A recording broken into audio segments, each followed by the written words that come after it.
Hey guys, Shaggy here. Hope you're doing pretty fine. In today's class, I will give you the history of why there's a lot of Japanese people in Brazil in 4 minutes or less.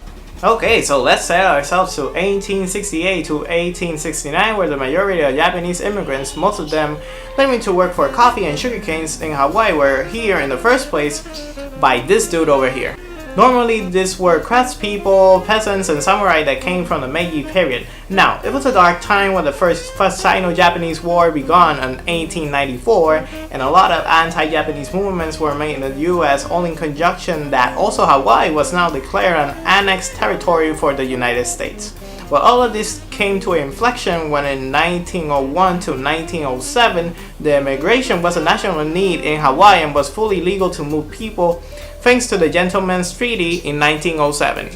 At the same time, Ryo Mizuno felt that it was a promising idea to bring actual Japanese workers to Brazil in order to be open to the commercial world.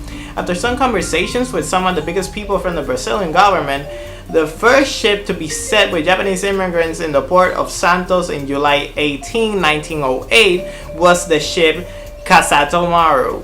These immigrants were already set to be coffee plantation workers by the decree of the Japanese and Brazilian Accord for Immigration, and they can be counted by 3,000 immigrants to be exact. Some of them were dominating on the coffee plantations in such a way that they were actually buying more lands for their families and unconsciously were making the first Japanese colonies in order to establish their position in Brazil.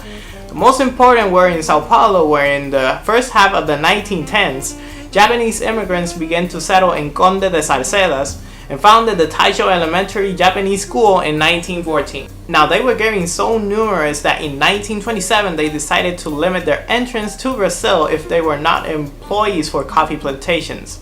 Also, they say that there were problems coming in the future in the form of the Great Depression in the 30s, where Brazil was affected as well, much more in the Bastos settlement.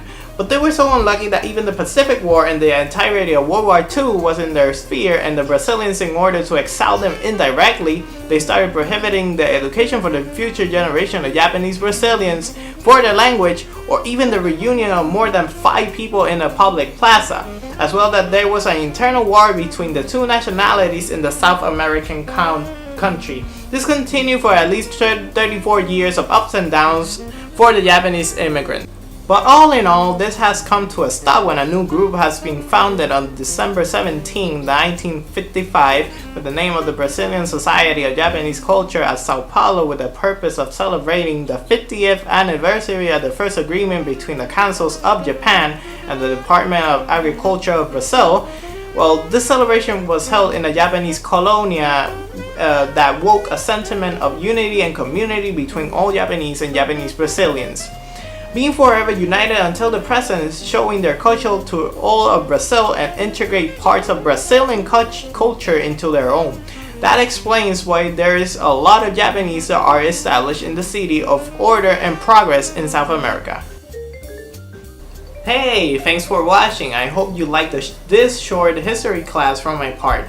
If you really like this content, please like, subscribe, hit the bell for notifications, and comment for more.